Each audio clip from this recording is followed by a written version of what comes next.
ప్రభువైన యేసుక్రీస్తు నామములో సమయ శుభములు సమాధానాలు మీకు కలుగునుగాక.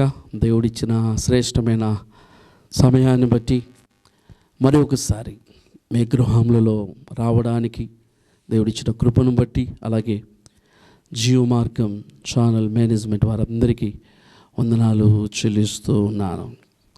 ప్రియులారా, సపోజ్ క్రిస్మస్ రెండవ భాగంలో మనం వెళ్ళబోతున్నాం. చదువుకుందాం వాక్య భాగం. పరిశుద్ధ గ్రంథం నుండి 18వ కీర్తన 28వ చరణం. 18వ కీర్తన 28వ చరణం. నా దీపము వెలిగించువాడవు నీవే, నా దేవుడైన యెహోవా చీకటిని నాకు వెలుగుగా చేయును. దేవుడి మాటలు దీవించి ఆశీర్వదించునుగాక.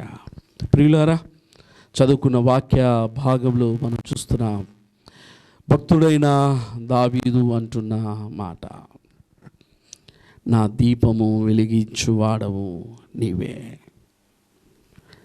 నా దేవుడైన యెహోవా చీకటిని నాకు వెలుగుగా చేయును. నా దీపము వెలిగించువాడవు నీవే. దీపము అనగానే మనకు తెలుసు ప్రియులారా, ఎప్పుడు ఆరిపోతుందో మనకు తెలుసు. గాలి వచ్చినప్పుడు కానీ, లేదా ఎవరైనా ఊదినప్పుడు కానీ ఆరిపోతుంది. కానీ బైబిల్ మనకు బోధిస్తున్న మాట ఏంటి? ఆ దీపం అంటే మనం చూస్తున్నాం సామెతల గ్రంథం 20వ అధ్యాయం 27వ వచనం. సామెతల గ్రంథం 20వ అధ్యాయం 27వ వచనం మనం చూస్తున్నాం ప్రియులారా. నరుని ఆత్మ యెహోవా పెట్టిన దీపము. నరుని ఆత్మ యెహోవా పెట్టిన దీపము. ఈ దీపం ఏంటయ్యా అంటే నరుని ఆత్మ. ఈ నరుని ఆత్మ మన అంతరంగాన్ని పరిశోధిస్తూ ఉంటుంది. మరి ఈ దీపం యొక్క లక్షణం ఏంటి అంటే వెలుగు ఇవ్వడం, నిత్యము వెలుగుతూ ఉండడం. అంటే మనం ఇతరులకు మార్గదర్శకంగా ఉండాలి, ఇతరులకు ఆశ్చర్యకరంగా మారాలి, ఇతరులు పని చేసుకునేటట్లు మన జీవితాలు ఉండాలి. అది ఉద్దేశం. మరి ఇక్కడ భక్తుడైన దావీదు అంటున్నాడు, 18వ కీర్తనలో మనం చదువుకున్నాం, నా 18వ కీర్తన 28వ చరణం చూస్తున్నాం, నా దీపము వెలిగించువాడవు నీవే అంటున్నాడు. అంటే దావీదు ఇక్కడ వెలిగించువాడవు నీవే అంటే ఆ దీపం ఉంది, ఆ దీపం ఆరిపోయిన దీపంగా ఉంది. ఆరిపోయిన దీపం అసలుకి ఎందుకు ఆరిపోయింది? మనం బైబిల్ గ్రంథాన్ని బాగా పరిశోధిస్తే దావీదు ఒక బత్షెబాతో చేసిన పాపము తప్ప మిగతావి ఏవి దేవుని దృష్టిలో పాపములుగా కనిపించలేదు. అయితే బైబిల్ మనం చదువుతూ ఉంటే చాలా విషయాలు మన కంటికి కనిపిస్తుంటాయి. ఇది తప్పు, ఇది తప్పు, దావీదు ఈ తప్పు చేశాడు, ఈ తప్పు మనకు అనిపిస్తుంటుంది. కానీ దేవుని దృష్టిలో బత్షెబాతో చేసిన తప్పే తప్ప మరి ఒక పాపం తప్పుగా కనిపించలేదు. సరే, ఇంతకీ ఇక్కడ అంటున్నాడు, నా దీపం వెలిగించువాడవు నీవే. అసలు వెలిగించడము అంటే అర్థం అంటే ఆరిపోయింది. ఎప్పుడు ఆరిపోయింది? ఎప్పుడైతే ఆలోచనలు వచ్చాయో, ఎప్పుడైతే పాపపు ఇష్టమైన ఆలోచనలు వచ్చాయో, ఎప్పుడైతే ఇహలోకమైన ఆలోచనలు తన మనసులో మెదలాయో, తన దీపం ఆరిపోయింది. మనం చూస్తాం సామెతల గ్రంథం, మనం చూస్తాం ప్రియులారా 13వ అధ్యాయం 9వ వచనం మనం చూస్తాం. సామెతల గ్రంథం 13వ అధ్యాయం 9వ వచనం మనం గమనిస్తున్నాం ప్రియులారా. నీతిమంతుల వెలుగు తేజరిలను, భక్తిహీనుల దీపము ఆరిపోవును. భక్తిహీనుల దీపము ఆరిపోవును. ఎవరి దీపం ఆరిపోతుందట? భక్తిహీనుల దీపము ఆరిపోవును. చాలామంది దీపాలు వెలిగించబడ్డాయి ఏ రీతిగానో, కానీ అనేక మంది ఆరిపోయిన దీపాలుగా ఉంటున్నారు. కారణం ఏంటంటే భక్తిహీనులుగా మారిపోయారు. భక్తిహీనులుగా మారిపోయారు. భక్తిహీనత అంటే అర్థం ఏంటంటే భక్తిని తగ్గించుకోవడం, భక్తిని కొద్దిగా దూరం చేసుకోవడం, అనగా ఆత్మీయతకు చాలా దూరం కావడం. కొత్తగా బాప్టిజం తీసుకున్నప్పుడు చాలామంది ఎలా ఉంటారంటే ఎప్పుడూ చర్చినే, ఎప్పుడూ బైబిలే, ఎప్పుడూ ప్రార్థనే, ఎప్పుడూ దేవుని మాటలే. ఎప్పుడైతే భక్తిహీనపు ఆలోచనలు మొదలయ్యాయో వారి దీపం ఆరిపోవడానికి సిద్ధమవుతూ ఉంటుంది. కొంచెం భక్తిని తగ్గించుకుంటుంటారు. ఏ ప్రార్థనలే, రోజు వెళ్తున్నాం కదా, అదే చర్చికి వెళ్తున్నాం, అదే పాస్టే కదా, ఆయన చెప్పే కూడా అవే మాటలే కదా, ఉంటే మళ్ళీ ఇంకో రోజు పోదాం, ఈరోజు పోయినాం కదా, పొద్దున పోయినాం, రాత్రి ఎందుకులే, అది పోయిన ఆదివారం పోయినా ఈ ఆదివారం ఎందుకులే, ఇలా వాయిదాలు వేస్తూ పొద్దున బాగా ప్రేయర్ చేసుకున్నాం, బైబిల్ బాగా చదువున్నాం, ఇంక ఇప్పుడు ఎందుకులే. ప్రియులారా, భక్తులందరూ చూడండి, దావీదు కానీ దానియేలు కానీ 3 సార్లు 7 సార్లు ఎప్పుడు పడితే అప్పుడు ప్రార్థనలు చేసినట్ల, వాక్యం ధ్యానం చేసినట్లా ఉంది. కానీ చాలామంది ఆత్మీయుల జీవితాలు ఎందుకు భక్తిహీనత స్థాయిలోకి పడిపోతున్నారంటే ఎక్కువ స్థానం దేవుడికి ఇవ్వడం లేదు, ఆత్మీయతకు స్థానం ఇవ్వడం లేదు. ఇహలోకపరమైన వాటి కోసం, ఇహలోకపరమైన ఆలోచనలు, మాటలకి, ఇతర విషయాలకి ఎంత ఎక్కువ సమయం ఇస్తారంటే అంత ఎక్కువ సమయం ఇస్తారు. దేవునికి మాత్రం తక్కువ సమయం ఇచ్చి భక్తిహీనతలోనికి జారిపోతూ ఉంటారు. అందుకే ఇక్కడ భక్తుడైన సొలొమోను రాస్తున్నాడు, ఎవరి దీపాలయ్యా ఆరిపోయేది అంటే సామెత గ్రంథం 13:9 చూసుకున్నాం, భక్తిహీనుల దీపం ఆరిపోవను. అసలు అలా ఆరిపోవడానికి కారణమేంటో తెలుసా? అలా ఆరిపోవడానికి కారణమేంటో తెలుసా? ఇదే సామెతల గ్రంథం ప్రియులారా 15వ అధ్యాయం 29వ వచనం చూస్తాం. ఇదే సామెతల గ్రంథం 15వ అధ్యాయం 29వ వచనం మనం గమనిస్తాం. భక్తిహీనులకు యెహోవా దూరస్థుడు. గమనించండి ప్రియులారా, భక్తిహీనులకు యెహోవా దూరస్థుడు అనే మాట గమనిస్తున్నా. దేవుడు వీలైనంత వరకు కాపాడుకోవడానికే ప్రయత్నం చేస్తాడు.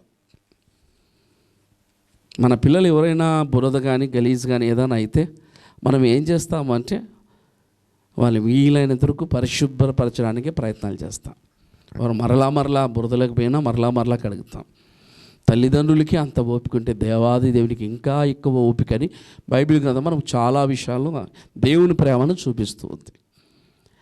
కానీ ఎప్పుడు దేవుడు దూరం అవుతాడు అంటే ఇక భక్తిహీనతకే స్థానం ఇస్తున్నప్పుడు. మనకు రోమిలకు రాసిన పత్రికలో ఒక మాట గమనిస్తాం. రోమిలకు రాసిన పత్రిక 1వ అధ్యాయం 1వ అధ్యాయము 28వ వచనంలో చూస్తున్నాం. మరియు వారు తమ మనస్సులో దేవునికి చోటియ్యనొల్లకపోయారు గనక చేయరాని కార్యములు చేయుటకు దేవుడు భ్రష్ట మనస్సుకు వారిని అప్పగించెను. భ్రష్ట మనస్సులోకి వెళ్ళిపోతున్నారు. ఎందుకు అంటే వారు భక్తిహీనతలోనికి వెళ్ళడానికి కారణం ఏంటంటే దేవుడికి ఇవ్వాల్సిన స్థానము పెదవుల మీద ఇస్తున్నారు. వాక్యం చెప్పు కంఠస్థ వాక్యాలు వస్తాయి, పాటలు చెప్పు ఎన్నైనా వస్తాయి, నాలుక మీద చెప్పు ఎన్ని వాక్యాలని చెప్తారు, ఎవరు ఏ వాక్యం చెప్పారో చెప్తారు, ఎవరు ఏ తప్పులు చెప్పారో కూడా చెప్తారు, అన్నీ చెప్తారు. కానీ వారు చేసే పని ఏంటంటే వారు దేవునికి తమ మనస్సులో చోటు ఇవ్వలేదు. దేవునికి తమ మనసులో చోటు ఇయ్యలేదు కాబట్టి దేవుడు ఏం చేశాడట, చేయరాని కార్యములు చేయడానికి భ్రష్ట మనసుకు అప్పగించాడు. అందుకే సామెతల గ్రంథంలో మనం గమనించాం, భక్తిహీనులకు యెహోవా దూరస్థుడు అని 15:29 మనం గమనిస్తున్నాం. దూరమవుతాడు దేవుడు, దూరమవుతాడు. మనం ఏ విధంగా ఒక చెడ్డ వాసన వచ్చిందనుకోండి, దగ్గర ఎవరు ఉన్నాం, దూరంగా వెళ్ళిపోతాం.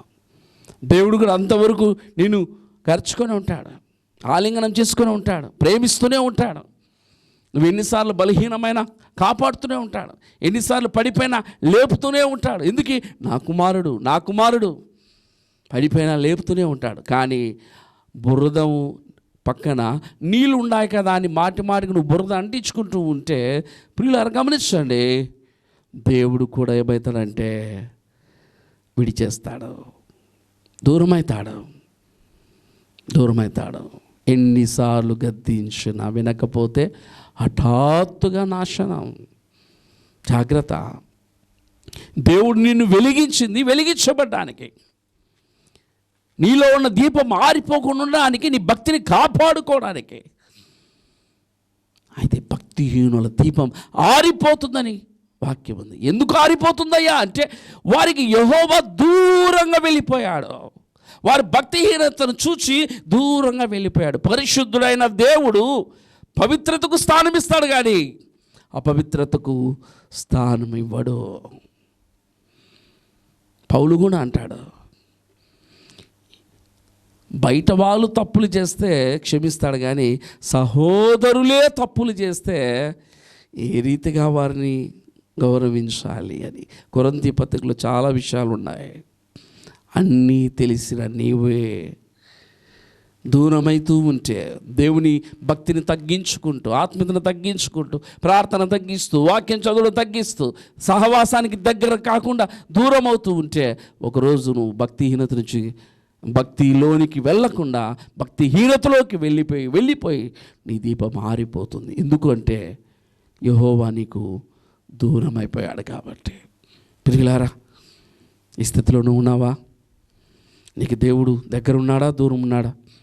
ఒకసారి ఆలోచించు. చాలాసార్లు ఎన్నో ఆలోచనలు ఉన్నాయి నీకు. అది కావాలా, ఇది కావాలా, ఈ రీతిగా ఉండాలా, ఎన్నో ఆలోచనలు. సామెతల గ్రంథంలో కొన్ని విషయాలు ఉన్నాయి ప్రియులారా. త్వరగా మనకున్న సమయంలో చదువుకుందాం. 10వ అధ్యాయం, సామెతల గ్రంథం 10వ అధ్యాయం చూస్తున్నాం ప్రియులారా. 10వ అధ్యాయం 3వ వచనం మనం చూస్తున్నాం. యెహోవా నీతిమంతుని ఆకలి కొననీయుడు, భక్తిహీనుని ఆశను భంగము చేయును. భక్తిహీనుని ఆశను భంగము చేయును. ఎందుకు నీ ఆశలు తీరలేదో తెలుసా? ఎందుకు నీ కోరికలు నెరవేరడం లేదో నీకు తెలుసా? నువ్వు భక్తిహీనుడిగా మారిపోయావు. నీ సొంత జ్ఞానం, నీ సొంత తెలివి మీద ఆధారపడుతున్నావు. దేవునికి తక్కువ స్థానం ఇచ్చి ఆశలు రెచ్చగొట్టుకుంటున్నావు. అందుకే దేవుడట నీ ఆశల్ని భంగం చేస్తున్నాడు. ఎందుకు? నువ్వు భక్తిహీనుడిగా మారిపోయావు. దేవుడు నీకు దూరం అయిపోయాడు కాబట్టి నీ కోరికలన్నీ భంగంగా మారిపోతున్నాయి. అయితే నీ స్థితి ఎలా ఉంది అంటే చాలా బలహీన స్థితిలోనికి వెళ్ళిపోతున్నావు. ఇదే 10వ అధ్యాయం సామెతల గ్రంథం 24వ వచనం చూస్తున్నాం. భక్తిహీనుడు దేనికి భయపడునో అదే వాని మీదికి వచ్చును. భక్తిహీనుడు దేనికి భయపడునో అదే వాని మీదికి వచ్చును. ఎవరు భయపడతారండి? దుష్టుడు ఎవడు తరుముకుండానే పారిపోవునని 28వ అధ్యాయంలో కనిపిస్తాం సామెతల్లో. ఎవరికి భయం? తప్పులు చేసే వాళ్ళకి. ఎవరైనా తప్పులు చేసినప్పుడు చూడండి, వారి కళ్ళు అటు ఇటు తిరుగుతుంటాయి. తప్పుడు ఆలోచన కలిగిన వాళ్ళు చూడండి, వారి ఉదయం స్పీడ్ కొట్టుకుంటుంటుంది. వారు ఒక చోట నిలవలేరు, కూర్చోలేరు, ఆలోచించలేరు, సమాధానంగా ఉండలేరు, సమాధానం దేవుడితో మాట్లాడలేరు. కారణం ఏంటి? వారి హృదయంలో చెలరేగుతున్న పాపం. బలహీన స్థితిలోనికి వెళ్ళిపోయారు, భక్తిహీనతలోనికి వెళ్ళిపోయారు. అందుకే తరముకొస్తున్న ఆ శోధన, తరముకొస్తున్న ఆ భయం వారిని వెంటాడుతుంది. పలానది వస్తే ఎట్లా, పలానది వస్తే ఎట్లా, పలానది వస్తే ఎట్లా, పలానా వాళ్ళు వస్తే అమ్మో భయపడుతున్నారు. కారణం ఏంటో తెలుసా? మనం చూస్తున్నాం ఇక్కడ 10:24లో సామెతలు.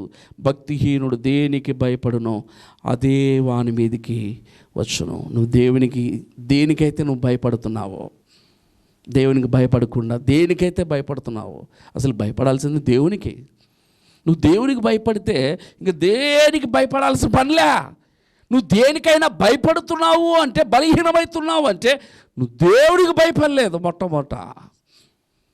అయితే ఇక్కడ చూస్తున్నాం, భక్తిహీనుడు దేనికి భయపడునో అదే వాని మీదికి వచ్చును. ప్రియులారా, ఆరిపోయిన దీపమా నువ్వు? దేవునికి దూరస్తుడుగా ఉన్న దీపమా? ఒకసారి ఆలోచించు. భక్తిహీనత లక్షణాలు నీలోకి వచ్చాయా? భక్తిహీనుడిగా మారిపోయావా? నీ ఆశలు భంగమైపోతున్నాయా? ఒకసారి ఆలోచించు ప్రియులారా. మన జీవితాల్లో దేవునికి ఉద్దేశం ఏంటో తెలుసా? మనం సంతోషంగా ఉండాలి, ఆనందంగా ఉండాలి, ఆనందంగా బ్రతకాలి. దేవుడు మన విషయాలు చాలా గొప్ప గొప్ప ఆలోచనలు కలిగి ఉన్నాడు, మన మీద చాలా తలంపులు కలిగి ఉన్నాడు. ఇదే సామెతల గ్రంథం 13వ అధ్యాయం చూస్తాం, 25వ వచనం. 13వ అధ్యాయం 25వ వచనం చూస్తున్నాం ప్రియులారా. నీతిమంతుడు ఆకలి తీరా భోజనం చేయను, భక్తిహీనుల కడుపునకు లేమి కలుగును. భక్తిహీనుల కడుపునకు లేమి, ఏమీ ఉండదు, ఏమీ ఉండదు, ఎప్పుడు కరువే. ఎందుకు? భక్తిహీనతలోనికి వెళ్ళిపోయావు, నీ ఆత్మీయ దీపాన్ని ఆర్పుకున్నావు, భక్తిహీనతలోనికి వెళ్ళిపోయావు. అందుకే ఎప్పుడు లేమి, కష్టం, ఏడుపు, బాధ. మరొక మాట కూడా చదువుకుందాం. ఇదే సామెతల గ్రంథం 14వ అధ్యాయం 19వ వచనం చూస్తున్నాం ప్రియులారా. భక్తిహీనులు నీతిమంతుల తలుపు నొద్దను వంగుదురు. ఇంక లేమి వస్తే, కరువు వస్తే ఏం చేస్తావు? నువ్వు దేవుని విడిచావు, విలువైన దేవుని విడిచిపెట్టావు, విలువైన దేవుని శక్తిని మర్చిపోయావు, జీవ గ్రంథాన్ని చదవడం మానేశావు, ధ్యానం చేయడం మానివేశావు, ఒంటరిగా వ్యక్తిగత ప్రార్థన మానివేశావు. కాబట్టి నువ్వు బలహీనుడమైపోయావు, భక్తిహీనుడుగా మారిపోయావు. ఇప్పుడు నీ స్థితి ఎలా ఉందో తెలుసా? తినడానికి ఏమీ లేదు, ఆశలు ఉన్నాయి కానీ అవి నెరవేరడం లేదు, ఎందుకంటే దేవుడు దూరం అయిపోయాడు. ఇప్పుడు నీ పరిస్థితి ఏమైందో తెలుసా? మనం చూస్తున్నాండి 14వ అధ్యాయం సామెతల గ్రంథంలో 19వ వచనం. భక్తిహీనులు నీతిమంతుల తలుపు నొద్దను వంగుదురు. నీ స్థితి ఎలా ఉందంటే, నీతిమంతులు ఏడైతే ఉన్నారో వాళ్ళు వాకిట్లో ఉన్నావు. వారు ఏం పెడతారా, వారు ఏం పెడితే తిందామా, వారు ఏమైనా ఇస్తే తీసుకుందామా, వారి మీదే ఉన్నాయి నీ చూపులు. ఎందుకు? దేవాది దేవుని వదిలిపెట్టావు, భక్తిని, ఆత్మీయ జీవితాన్ని వదిలిపెట్టావు, అన్నీ ఇచ్చే దేవుని వదిలిపెట్టావు. కేవలం బిస్కెట్లు పారేసే వాని దగ్గర నువ్వేం చేస్తున్నావు అంటే వాని తలుపు దగ్గర ఉన్నావు. అది కూడా మనం గమనిస్తున్నాం ఇక్కడ. నీతిమంతుల తలుపు నొద్దను వంగుదురు. లోపల కూడా రావడానికి వీల్లేదు, బయటే వాకిలి దగ్గరే ఉండాలా. వాకిలి దగ్గర చిత్తం దొర, బాంచం దొర అనాలా. కారణం ఏంటి? నీ భక్తిహీనతే. భక్తి అనే మంచి ఆత్మీయ దీపాన్ని ఆర్పుకున్నావు కాబట్టి, భక్తిహీనతలోకి వెళ్ళిపోయావు కాబట్టి ఇతరుల మీద ఆధారపడుతున్నావు, నీ కోరికలు నెరవేరడం లేదు, నలిగిపోతున్నావు, మనుషుల మీద ఆధారపడుతున్నావు, మనుషులు ఏదైనా ఇస్తే తీసుకుందామా అని ఎదురు చూస్తున్నావు. అసలు నీ చెయ్యి ఎలా ఉండాలో తెలుసా? నువ్వు దేవుని బిడ్డగా అంటే అర్థం ఏంటో తెలుసా? ఇచ్చేవాడుగా ఉండాలి కానీ పుచ్చుకునేవాడుగా ఉండకూడదు. తీసుకునేవాడుగా ఉన్నావు అంటే నువ్వు ఇంకా దేవుని బిడ్డ లక్షణాలు, దేవుని లక్షణాలు నీలో లేవు. దేవుని బిడ్డలు అంటే ఇచ్చేవారిగా ఉండాలి, పైచేయిగా ఉండాలి. అనేక మంది ఆత్మీయుల దీపం ఆరిపోతుంది, నీతిమంతులు తలుపున బయటే ఉన్నారు. నువ్వు ఏ స్థితిలో ఉన్నావు? ఒకరి మీద ఆధారపడుతున్నావా? ఒకరికి ఇచ్చే స్థాయిలో ఉన్నావా? ఇచ్చే స్థాయిలో ఉంటే నిజంగా దేవునికి స్తోత్రం. ఒకవేళ లేకపోతే గమనించు, ఈ వాక్యం నీకే, ఈ వాక్యం నీకే. అవును ప్రియులారా, మనల్ని దేవుడు ఉన్నత స్థాయిలో నిలపాలని పిలిచాడు, గొప్ప స్థాయిలో నిలపాలని పిలిచాడు, ఇచ్చేవారుగా చేయాలని దేవుని యొక్క ఆలోచన. ఒకవేళ ఇప్పుడైనా నువ్వు గమనించాలి, నీ స్థితి ఏందో, నీ ఆలోచన లేదో, నీ పరిస్థితి నువ్వు గమనించాలి, నీ ప్రవర్తన ఇప్పటికే నువ్వు గమనించాలి. ఒకప్పుడు ఆలోచించు, దేవుని దగ్గరగా ఉన్నప్పుడు ఎంత ఆనందంగా ఉన్నావు, కొంచెం ఉన్నా కూడా ఎంత సంతోషం ఉంది, కొంచెం ఉన్నా కూడా ఎంత ఆనందంగా ఉన్నారు కుటుంబం. ఈనాడు ఎంత వచ్చినా ఇంటిలో ఏమీ కనిపించడం లేదు, ఎలా వెళ్తుందో తెలీదు. కారణం నీ భక్తిహీనత, కారణం నీ భక్తిహీనత. ప్రియులారా, ఆలోచించాలి, నీ భక్తిహీనతను జ్ఞాపకం చేసుకో. ఎంతోమందిని జ్ఞాపకం చేసుకుంటావు కదా, వాళ్ళ హిస్టరీలు చెప్తావు, వారు ఇట్లా, వీళ్ళు ఇట్లా, ఆ ఇంటోళ్ళు ఇట్లా, ఈ ఇంటోళ్ళు ఇట్లా, ఎన్నో రకాలకు చెప్తావు కదా. వారికంతా పక్కనకి పెట్టు, నీదు చూసుకో. నీ స్థితి చూడి, నీ జీవితం చూడే, నీ భక్తిని చూడే, నీ ఆత్మీయతను చూడే. ఎటువంటి దిగజారిన స్థితిలోనికి వెళ్ళిపోయావు, ఎంత దరిద్రాన్ని అనుభవిస్తున్నావో ఒకసారి ఆలోచించు. దేవుడు మనల్ని ఉన్నత స్థలం నిలపాలని ఆశపడుతున్నాడు. ఒకవేళ అదే భక్తిహీనతలోనే, లేదయ్యా నేను మాటి మాటికి వస్తున్నా, పడిపోతున్నా, నేను ఎందుకు లేని ఇలాగే ఉంటే ఒకరోజు ఏమవుతావో తెలుసా ప్రియులారా? ఇదే భక్తిని హీనతను కొనసాగిస్తే, ఇదే సామెతల గ్రంథం 11వ అధ్యాయం 10వ వచనం మనం చూస్తాం. 11వ అధ్యాయం 10వ వచనం ప్రియులారా, భక్తిహీనులు నశించున్నప్పుడు ఉత్సాహధ్వని పుట్టును. భక్తిహీనులు నశించున్నప్పుడు ఉత్సాహధ్వని పుట్టును. నువ్వు నశించిపోతూ ఉంటే పట్టణంలో ఉన్న వాళ్ళు కూడా సంతోషంగా పండుగ చేసుకుంటారట. కారణం ఏంటి? నీలాంటి వాడు ఉండకూడదు. ఉత్సాహధ్వని పుట్టును. నువ్వు నశించిపోతే ఎవరు చూసి జాలి పడరు. ఒకవేళ అనుకుంటున్నావేమో, నేను చచ్చిపోతే నా మీద జాలి పడతారు, అందరూ అయ్యయ్యో అయ్యో అంటారేమో. లేదు, నువ్వు భక్తిహీనతలో ఉన్నావు కాబట్టి నువ్వు నశించిపోయినప్పుడు ఉత్సాహధ్వని పుట్టును. దేనికి? పట్టణానికే. సంతోషపడే వాళ్ళు ఎక్కువ. ఒకసారి ఆలోచించు. నువ్వు ఈ క్షణంలో పోతే పోయింది మేలంటారా, ఉంటే మేలంటారా? ఉన్నంతవరకు నలుగురితో సంతోషంగా ఉండాలి. నలుగురితో సంతోషంగా ఉండాలి. ఎందుకంటే ఆ నలుగురే మనల్ని మోసుకొని పోయేది. భక్తిహీనత వల్ల లాభం లేదు ప్రియులారా. భక్తిహీనత వల్ల ఎన్నో బైబిల్ గ్రంథం, ముఖ్యంగా సామెతలు కదా, అనేక విషయాలు ఉన్నాయి. భక్తిహీనత వల్ల నష్టమే, ఏడుపే, బాధే, కృంగుతనమే. మరి ఈ స్థితిని గమనించి మనం చేయాల్సిన పని ఏంటో తెలుసా? భక్తిహీనతను వదులుకోవడానికి ప్రయత్నం చేయాలి. ఒకవేళ అదే భక్తిహీనతలో ఉంటే ఏమవుతుందో తెలుసా? ఇదే సామెతల గ్రంథం 12వ అధ్యాయం 3వ వచనం చూస్తున్నాం ప్రియులారా. 12వ అధ్యాయం 3వ వచనం, భక్తిహీనత వలన ఎవరును స్థిరపరచబడరు. భక్తిహీనత వలన ఎవరును స్థిరపరచబడరు. భక్తిహీనత మేలు అనుకుంటున్నావేమో, రా, దేవుడు ఇంకా నీకు సమయం ఇస్తున్నాడు.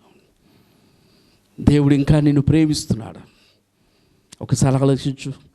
ఎన్నో ప్రమాదాలు జరిగినాయి, ఎన్నో ఆటంకాలు వచ్చాయి, నువ్వు తప్పించబడుతూనే ఉన్నావు. కారణం ఏంటో తెలుసా? దేవుడు నిన్ను తప్పిస్తూనే ఉన్నాడు, కాపాడుతూనే ఉన్నాడు, ప్రయత్నం చేస్తూనే ఉన్నాడు.